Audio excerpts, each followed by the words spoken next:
Hello, everyone. It's Shane Kanto, your Wasteland Reviewer. Welcome to Lawson the Wasteland, my weekly show where I bring a guest on and we get to know their perspective on movies a little bit more. And this week we have Matt, who's one of our new writers at SiftPop. And Matt, welcome aboard. Hello, hello. Thank you for having me aboard. Yeah, I'm Matt. I have zero background in film. I don't have really any training or anything. I just love talking about film. I love watching film. And I will talk out of my butt about it without knowing what I'm talking about. Hey, I think we did a pretty good job on my other show. So I think we might know what we're talking about. But most importantly about this show is that we're going to get to know Matt a little bit. And I always start off with what potentially is people's favorite question or least favorite question when it comes to movies. But what's your favorite film? Yeah, so something you're going to quickly learn about me is severe ADHD means I can't decide on anything. So choosing a favorite, I literally have a list here of several films that I would love to choose from. Go right ahead. Very, very different reasons. Mhm. So what are some of them? All right, so my first jump off is Jaws. Always have loved it until I moved to the Gulf Coast, at which point I have now started to hate it. Afraid of the sharks? Well, if you have ever lived anywhere near the Gulf Coast, you know that it's mostly sandy. You can't see anything beaches. So you have no idea what's touching your feet. I had the same feeling in New Jersey, which the funny thing is, the story that inspired Jaws is actually about New Jersey. They were talking about Jaws and it's New Jersey based. Which that's the funny thing, but obviously they don't do that for the actual film. But it's funny because my fiance is actually reading the book about what actually influenced the book Jaws. Yeah. So, but there's something special about that film because it's like most people, and including the book, is kind of just like a trashy monster novel. Yes. But like Steven Spielberg makes something special about that film where it's like you connect with those characters. You connect with this town, and it's well more than that. And could have had a lot to do with a very uncooperative mechanical shark. But I was about to say the stories behind the making of are legend. So indeed. What else you got? Up next, I have Christmas Vacation. Nice. There is nothing I can watch more, which also bleeds into our later questions, which made this questionnaire so freaking hard. Just by the way. That is okay. Because I realized how much bleed over I had. But Christmas Vacation, there is nothing more enjoyable than watching Chevy Chase hang from his gutters and try to figure out the lighting than that. I remember watching that for the first time because I watched that within the past couple of years for the first time. I had never actually watched Christmas Vacation, and I rented it with my mom on Amazon one Christmas recently, and I just had an absolute ball. I'm like, this is absolutely hilarious. How did I not watch this before? It is nothing but pure joy. Absolutely. And it has become, we do Christmas in July. My wife's birthday is also in July, so we always do Christmas, birthday, July together, and it's always on the menu. Very nice. It's definitely a great choice. I guess I had one more favorite film. Okay. Which is one that I hate watch, and I don't like that I hate watch it, but still do it. And that is Amazing Spider-Man 2. There is nothing more than the scene with them clanging between whatever the electric pieces are to make the sounds they do. Itsy Bitsy Spider. Yes. Oh my God. Gosh. I remember my memory of seeing that film for the first time was very distinct because I was in film club in at Rider in undergrad, and we had a movie trivia night. It was our second annual movie trivia night, and it just so happens that the United Artists Theater in the area was doing a promotion with us, where the winner of the competition would win free tickets to go see Amazing Spider-Man 2. And my team won, and my teammates would refuse to go see it, so they gave me all of them. That's amazing. So I got to watch it for free, at least. A free movie is a free movie. Yeah, the tricky thing is like there's some things in it that really do work. Like, I love Andrew Garfield. Yes, him and Emma Stone work so well together. Yes. And then like Electro's laughably bad. And it's just and you didn't need the Green Goblin in this movie. No. They literally pulled a Venom from Spider-Man 3. And then what the hell was Paul Giamatti doing in this movie? Nobody knows. I don't think he even knows what he was doing. Well, and even on top of that, they gave away the whole entire movie in the ridiculous amount of trailers they released for that movie. And it's just like, it felt like a Fast and Furious movie. I'm like, do I even watch this at this point? It's such an interesting, and you know what? They're just like, well, we can't do this on our own anymore. So Kevin Feige, please take over. And so that is easily one of my favorites. And also, oddly, it was the first date that my wife and I went on. Oh, nice. And that was when we both decided that we would hate watch movies. So you can hate watch them together. That's exactly. So once a year on our anniversary, we watch that movie. That's great. I with my fiance, we do Valentine's Day double feature every year where we each pick our favorite movie romance. And or we'll like just pick Forgetting Sarah Marshall. Yeah. Which, oh my God, that movie is so funny. And I picked The Princess Bride because it does everything. It's Grandpa, is this one of those kissing books? Yes. Shut up and let me read this book. But those are some fun picks. I appreciated that. Now we're going to turn back time a little bit and think about, so Matt, what's your earliest memory going to the movies? Ooh, so this was a tough one. This was very hard for me. I have two very distinct memories. Okay. They both end up with the same response from the person that took me to the memory. Okay. Or to the theater. The first one is the very first Pokemon movie, which might date me. That's the very first time you ever see Pokemon come to the theater. Yep. And Ash turns into stone. Yes, exactly. And if you didn't cry, you're a heartless monster. Which was mostly me. But, but my grandparents took me to that, not knowing at all what I was into. And their response was, what the hell are you into? What are we watching? It's like, why is my grandchild into this like animal fighting? Exactly. They were like, you grew up on a farm, you know what roosters are. To contrast that, my other response is Saw 3. Told you they were drastically different. Yep. Very true. Which my father took me to when I was out on a trip with the club soccer team that I was playing with. And he also turned to me during the middle of that and said, what the hell are you into? That one might be a little harder to explain. Yeah, he was just like, so there's a pig gore going on here and you're enjoying this. And I was like, yeah, it's entertaining.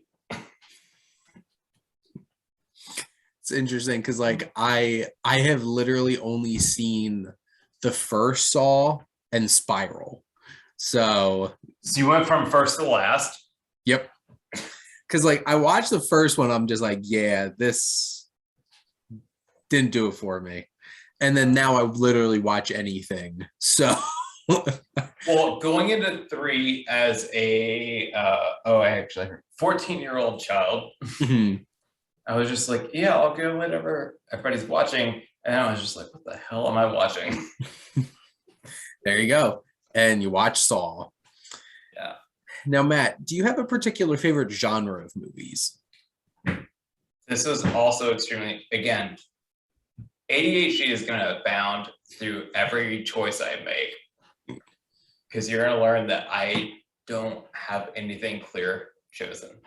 That is okay. My fiance also has ADHD, so I'm used to it. But I have a combination of horror comedy and horror comedy that I absolutely love. Awesome. So on the horror side, I'm a sucker for slashers. Okay. So I will watch anything that is Jason. I will watch Michael Myers. I will watch that through and through. And I will also laugh my ass off during all of them.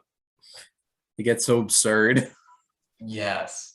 I remember watching Jason, what was it, Jason X, where he's in space. Yes, once you go to space, I think you've lost it. It's just like Fast and Furious. Once you go to space, there's no going back. The moment when he is in that simulation with the two girls camping and they're like naked in their sleeping bags and he literally like zips them up and beats them with each other. I'm just like, wow. Yeah, you're like, yeah, this makes sense. Oh my God. Yeah. But yeah, but the combination of that with horror comedy, I think is where I really love, because I will never not watch Tucker and Dale versus Evil. Tucker and Dale's right over there. Oh my gosh. That is one of the best films I've ever watched in my life. And anybody that comes over, I will absolutely be like, hey, if you want to watch a horror movie, let's watch Tucker and Dale. Yep. Alan Tudyk is a national treasure and can do no wrong. That comes up later on. But foreshadowing. Yes. So there you go. I love a good horror comedy, and like there's some interesting ones like Willy's Wonderland that came out earlier this year, which I did not get a chance for that. Is it a horror comedy? I took it that way because it's literally just Nick Cage mugging at the camera for the whole entire movie, fighting demonic possessed animatronics from basically like a Chuck E. Cheese. So it's like on air with everybody else replaced with animatronics. Put the bunny back in the box. The funny thing is, he actually doesn't say a single line in all of Willy's Wonderland. It's literally just Nick Cage doing the best mugging at the camera that he could possibly do. So it's like, how can't this be also a comedy? So, but yeah. And like, obviously, like Evil Dead was like the big thing that really captured that energy. And Sam Raimi knows how to balance those things. Yeah, this was also comes up later with Sammy was so hard in another question, but Bruce freaking Campbell. Bow to the king, baby. Yes. He's got his boomstick and he is ready. And then he shows up in Burn Notice and you just don't know what to do. One of the strangest movies I think I've ever seen, Bubba Hotep. Yeah, I still have not watched it, but I have heard so many great things about it. It's like this one of the strangest concepts you could think of for a movie where Bruce Campbell plays the real Elvis because apparently he switched with an Elvis impersonator and now he's like dying in a nursing home, with Ozzie Davis, who's playing a man who thinks he is John F. Kennedy. And a mummy is zapping the life out of all of the old people in this nursing home, and they have to team up to stop this mummy. And it's just like, who came up with this idea of this movie? And whose genius idea was it to have Bruce Campbell play Elvis? This was his wheelhouse. Yeah. Oh, he's so great as Elvis. And the thing is, you would think it's more over the top and ridiculous, but like, it actually is a kind of serious movie. And I'm like, I did not expect this at all. And it's such an interesting ride, but Bruce Campbell is so much fun. Whether he's just popping up in like cameos in all the Spider-Man movies, or like, oh, Sam Raimi is not about to let him go. Yeah. It's like, oh, Bruce Campbell has to be in Multiverse of Madness, right? If he's like, not, I'm gonna be so freaking pissed. I'm gonna walk out of that movie being like, I'm done, Marvel. Yep. You let me down. There was no Ash. I'm done. If they made that work, I would lose my mind in the middle of the theater. I will stand up and applaud. Yep.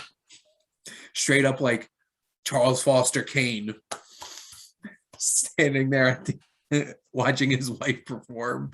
Just be like, yes.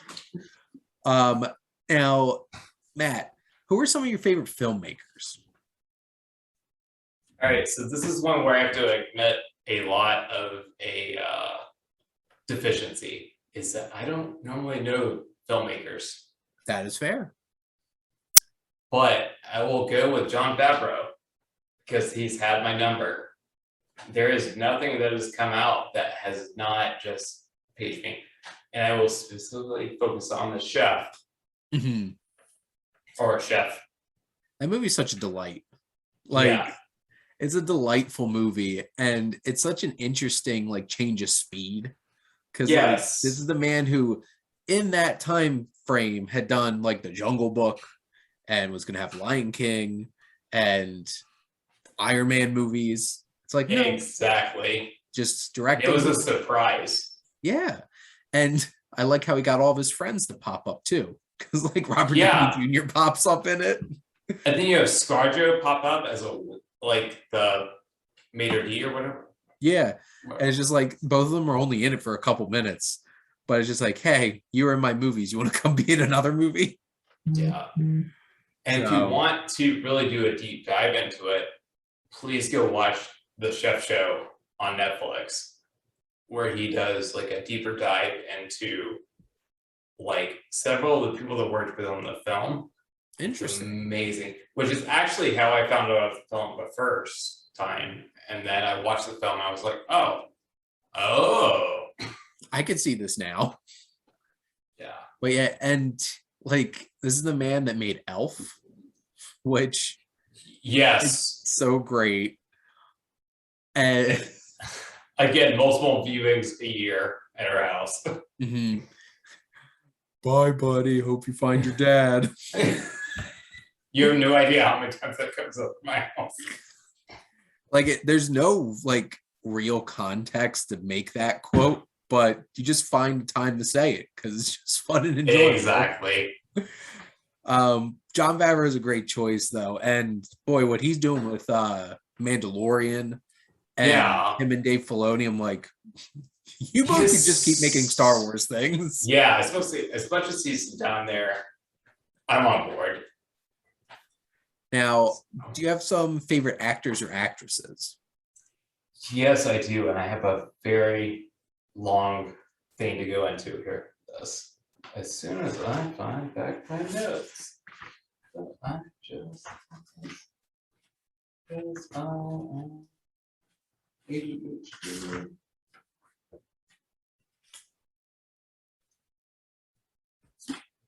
found it. All right, so you are at the middle of the night where you have a game placed in front of you. Mm-hmm. And you are pissed into the situation. And Rachel McAdams pops up in front of you. Congrats, you have game night. That And you movie's have Rachel McAdams. that movie is so great and was so much better than it had any right to be. Oh yeah, I think she is one of the. So obviously she is my pick. Mhm. It was between goes back to it was between her and Tucci, Okay. but she is so underrated, I think. And just watching her in game night and loving the way that she just dives in Mhm. is so incredible. Her and Jason Bateman were so perfect together. Yes. And they played off each other so well. The whole thing where she started quoting Pulp Fiction in that bar, was Yes. going full blown. And like, I don't think she gets enough credit, honestly, for even things like Mean Girls.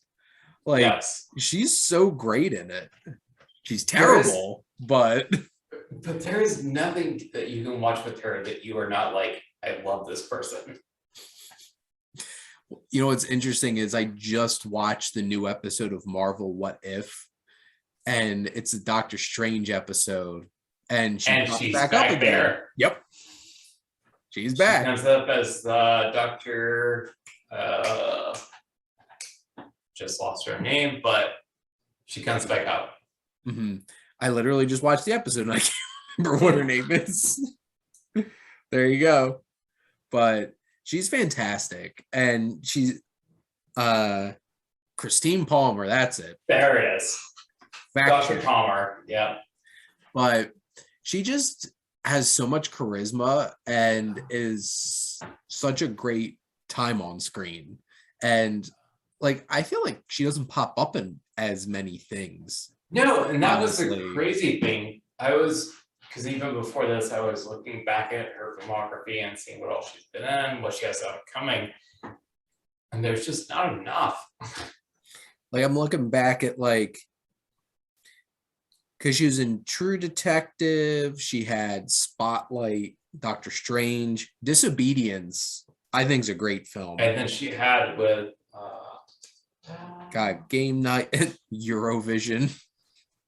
oh my god, Eurovision, I can watch her 1,000 times over because that is one of my favorite pieces she has ever been in. I really liked her in it. That movie. No, the movie itself is like, leaves a lot to be desired. that was one of those moments where I'm just like, Will Ferrell, what are you doing? He is exercising his Will Ferrellness. But Like, I came for Rachel McAdams and I came for Pierce Brosnan. That's why I'm watching this movie. But she sells it. Yep. She is having so much fun. And that is what makes me love her. She's very genuine in it. Like, exactly. She's authentic. Yes. And all I want is Ya Ya Ding Dong. You have no idea how much that song plays in my house. Oh, I wanted to love that movie so much. I'm like, when I saw the trailer and the music video for that one song, and I'm just like, I can't wait for this. And then I watched, I'm like, like Will Ferrell. And then you see Demi Lovato and the rest of the cast explode, and you're just like, oh, what happened? Yep. It's just like, you know what? Will Ferrell, you need to find Adam McKay again. Yeah. Because that's where your sweet spot is there. Yeah. But for her, I think she sells everything she's going into and like fully enjoys it. And that to me is so much fun. Mm-hmm. And that's what I want to see. I want to see somebody having fun with their craft. Absolutely. Now, I know you answered this a little bit earlier, or at least tipped your hand to this. But what's a film you could like literally just put on and watch every day? Oh, I tipped it, but I lied a little bit. Oh, bringing the intrigue now. Yeah. So I gave a hint.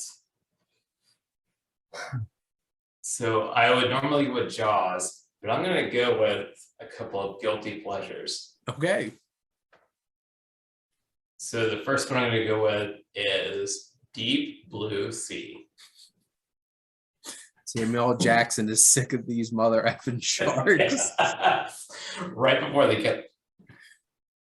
That was the second R-rated movie I ever watched, Really? behind Air Force One. What was your first experience with this? I was pretty young at that point, and I remember watching it, and because like I distinctly remember this movie. Like I remember Thomas Jane, I remember LL Cool J, obviously remember Samuel L. Jackson getting Saffron bitten by a Burrows. shark out of nowhere. Oh, it's a fun time, not gonna lie. I'm pretty sure I watched it like not like recently, but at least as like an adult. And I'm like, you know what? This is still fun. This is still a fun time. Yeah, that's so going back, my father ran a Bilo, which is a really old throwback to a grocery store, where they used to actually have videos that came in. So they got screeners for those, Oh, nice. which really goes way back. So one of the first ones that was ever shown was one that he brought home, and it was Deep Blue Sea. Nice. And so for an 8-year-old me, I was just like, this is amazing. Yep. It's just like, yes, I want more of this. And you for can everybody get out there, deepest, bluest out of your head. this is on Netflix right now. Yes, So, it is. It might have been in my queue recently, just because I needed a reason to stay awake and write something else.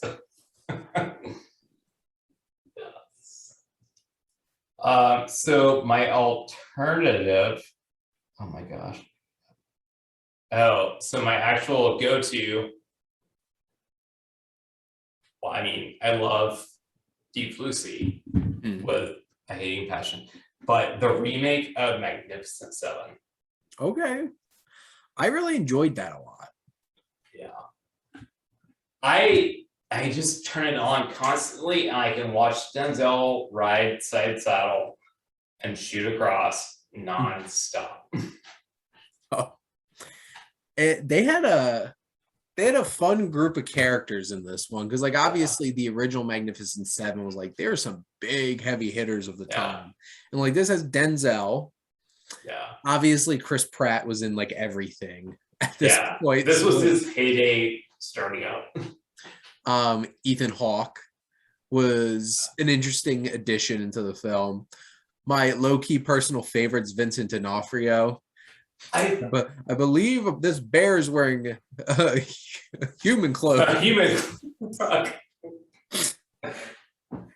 I could watch him in anything. Yes. Which makes me want to revisit, I believe it's The Flash. Is that where he's in? Could be wrong.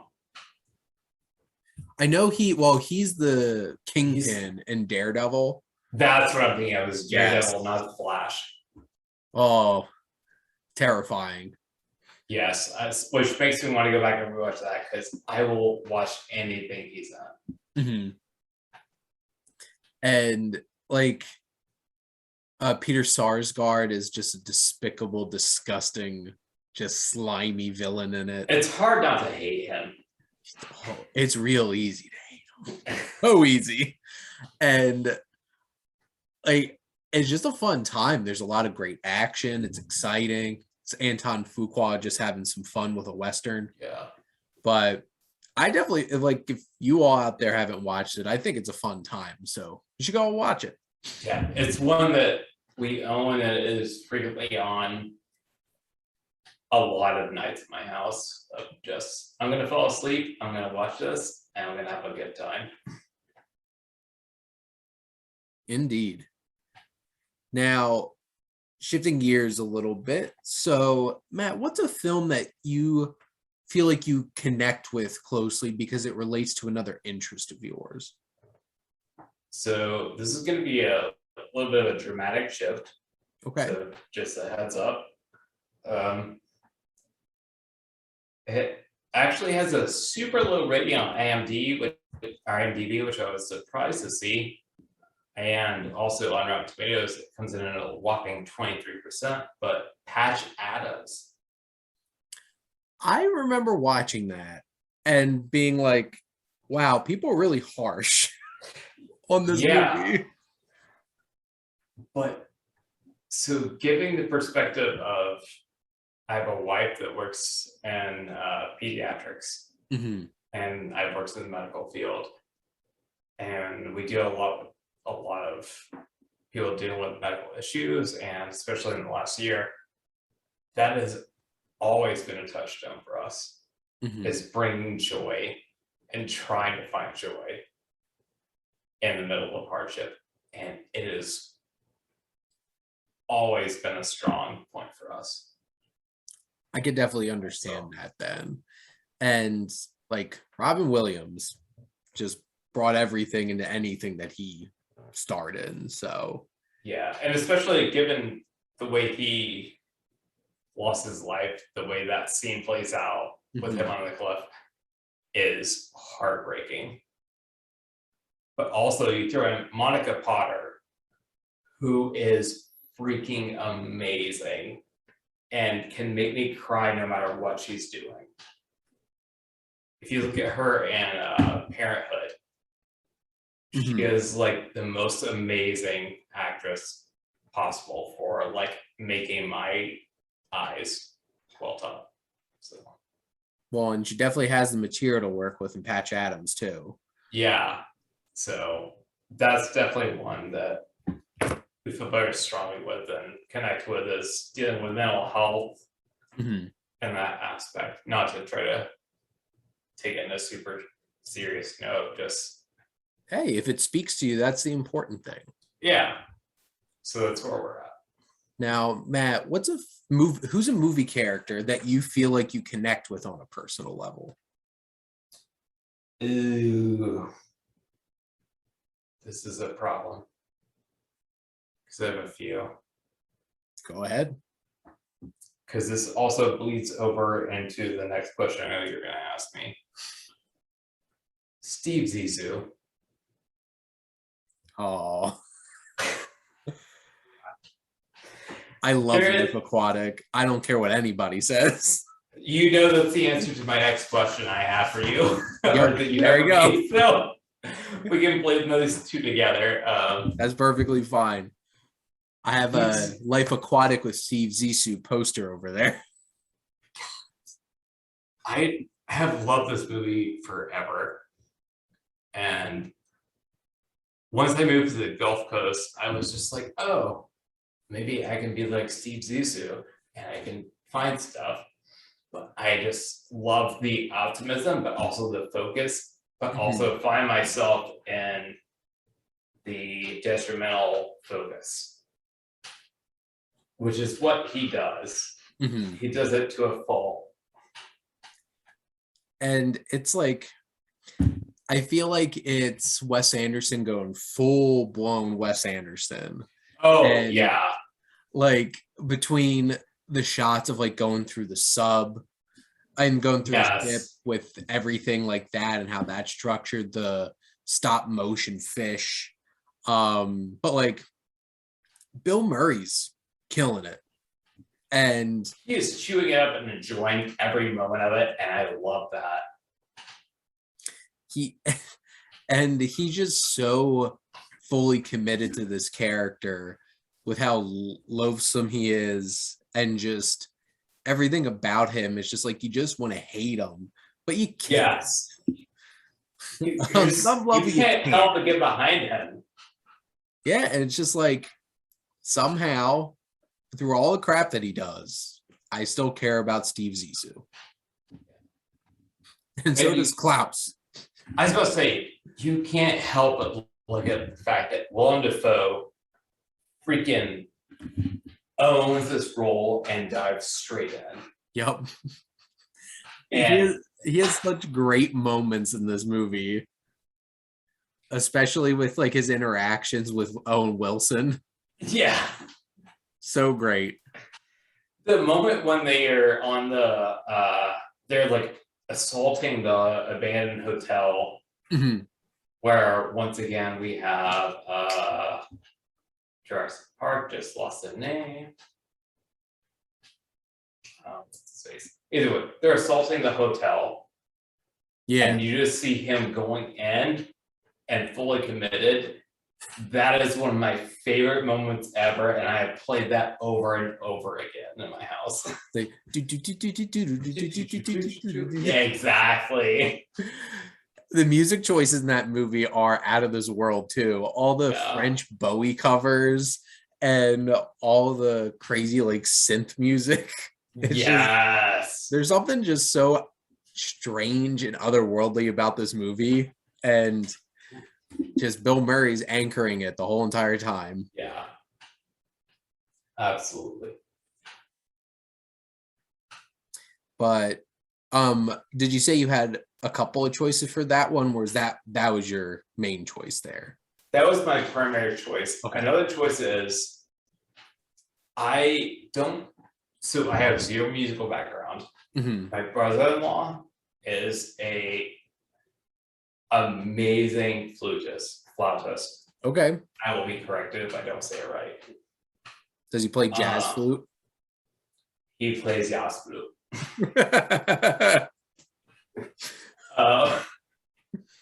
But so a lot of my family-in-law are all musical based. So I have zero interaction with that. That being said, I have found out my weak place is musicals. And there is a musical that everyone needs to watch called Anna and the Apocalypse. Yes. I own that. It's sitting up there. Yes, you actually see. Yes. I remember when I saw it and tweeted about it, the director of it actually like commented on my tweet, because it's like one of those kinds of movies where it's like, who's seen this movie? I listened to Hollywood Ending, and oh my god, there's so many great songs. It's such a great cast. Was it Ella Hunt? Yes. I think I'm like, she's awesome. And then I had no idea that she was in Dickinson. Yes. Until he has killed it. I watched both seasons of Dickinson and went back. I'm like, where have I seen her before? I'm like, oh my God, it's Anna. Yes. So, and Anna and the Apocalypse is just such a fun time, because how do you make, it's a Christmas movie, it's a musical, it's a zombie movie. Yeah. There is no category or genre that does not touch. Mm-hmm. Oh, it's such a fun time, and the songs are great. It does some fresh, fun things with the zombie genre, and I just have a ball every time I watch that movie. I cannot stop having fun. Mm-hmm. It is on the list. My wife hates like horror movies, but I'm like, we're gonna put this in. You can turn the other way. I'm gonna watch this because I want to hear the musical. Yep, there you go. Just turn around for the musical parts and just ignore it when it's get a little too intense. The Hollywood ending. Yep, that's such a jam. I love it.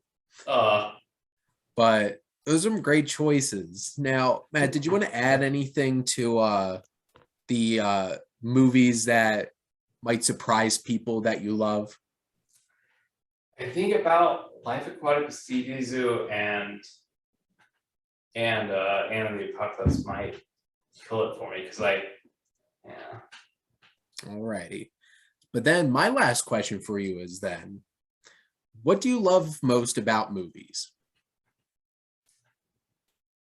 I love the ability, the fact that I can watch a movie 6 years ago, watch it now, and have a very different interpretation of it. Mm-hmm.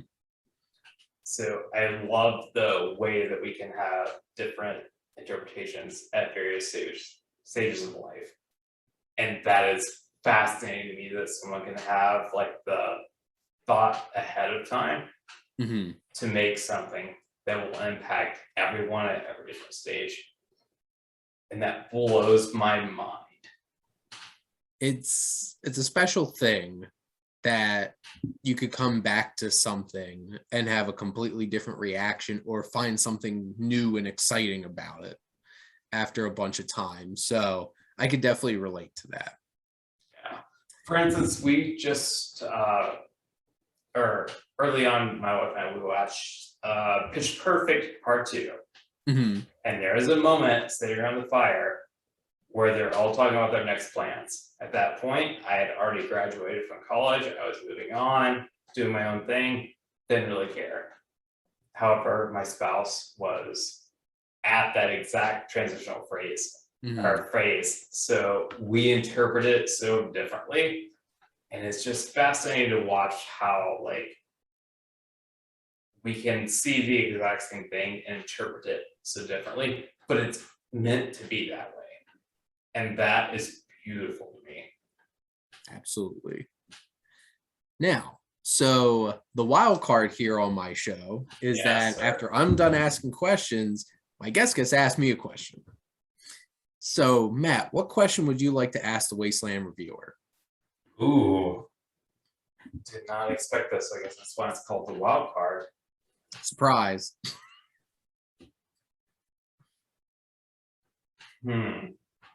What is one character you would change from your favorite movie? You said it was a wild card, so I can see what you want. So the two-parter, I guess. My favorite movie, or Lord of the Rings, are my favorite films collectively. Who would I change? Maybe I'd make Frodo a little less whiny. Are you talking about the actor or the character itself? Both are open. I feel like Frodo is written a little whiny though, and then Elijah Wood just goes in on it. You know what? I wish that, and he's my favorite character is Gimli. I'm all about the dwarves. I think they're so cool in Lord of the Rings. I wish that they didn't make him like full-blown comic relief by the end of the trilogy, because at the beginning, like, he was an intense and honorable dwarf, and like he had his like snide remarks occasionally, and as the series goes on, it's just like, and I understand they're trying to fit the comic relief in to cut the tension, and at the very beginning it was like Merry and Pippin, but like they had to grow, so their arcs had to get a little bit more mature. So who do we make a bunch of jokes about and then just throw Gimli in there? It's one of those situations, like, I love the extended editions, I love watching them, but there's so many scenes, especially in Return of the King, that I'm so glad that they cut, because it's just obnoxious comic relief from Gimli, where it's just like they make him like a fool, and I'm just like, I'm glad they cut these out, because they go too far, and I think that's why they cut them out. I think Peter Jackson realized that.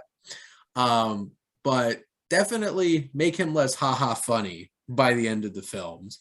But in general, there's so many characters to digest in those films, and I guess just because he's my favorite, I'm like, just want him to be even better. And because, like, you want him to be you. I am not like a warrior machine like Gimli is. But he does, not gonna lie, he does get me probably the biggest laugh in any of the movies when Legolas takes down a whole entire Mumakil by himself, and he's just like, still only counts as one. And it's just like, that gets me every time. But like, that's in the moment, like, that's a fun comic relief line. It didn't feel forced or anything like that. Right. But that would probably be my answer, is to make Gimli a little less comic reliefy, especially in Return of the King, because I feel like that's where it really goes to another level. But there are several levels that goes to, like 6 or 7 endings levels, but yeah. See, here's the thing. So I'll defend that. What I think they probably should not have done is fade to black on all of them. If they were just like more general cuts, I don't think people would be making these comments 20 years later. But they faded to black on all of them. And when you fade to black, slowly fading to black, that's It's over. the end of your movie. So I felt like they were all necessary. I just think if you edited it differently, people wouldn't have make so many jokes about it. Fair. But that's just my thought on it. Fair enough. Obviously, I've thought about Lord of the Rings a lot. I was supposed to say, it seems like I struck a chord here. Because, how else are you supposed to wrap up all of those plot threads from 3 movies in how many hours? It's there's a lot of things to wrap up. It's just, Peter Jackson has nobody else to blame but himself for that creative decision that people give that crap all the time. It's funny because I love the movie Clerks too. Randall makes me so mad when he's just destroying Lord of the Rings. I'm just it's not just about walking. But I can tell by the way you're waxing on this that you definitely don't care about it. Absolutely. I could care less about Lord of the Rings. This means nothing to me. Nothing. But that was a good question. I enjoyed that. So I appreciate that, Matt. But also, I appreciate you coming on the show. I think this was a lot of fun. Thank you for having me. This has been a blast. I love getting out of my normal comfort zone and talking movies, and I don't have anything smart to say or opinions wise. I still like to talk it. So I still have a joy doing it. And that's the most important thing. And I'll be coming around for second rounds with people, so I'll definitely love to have you back on the show. And then we'll see if we gotta make round 2. Absolutely. And then, if you want to talk about any Scorsese, I'll be spending 40 weeks talking about Scorsese movies. I can find a way to add that to my list. 40 weeks. I'll be talking about Scorsese until June. But Matt, thank you so much for joining Lost in the Wasteland this week. And thank all of you out there for always tuning in and supporting your Wasteland Reviewer. Thanks, guys.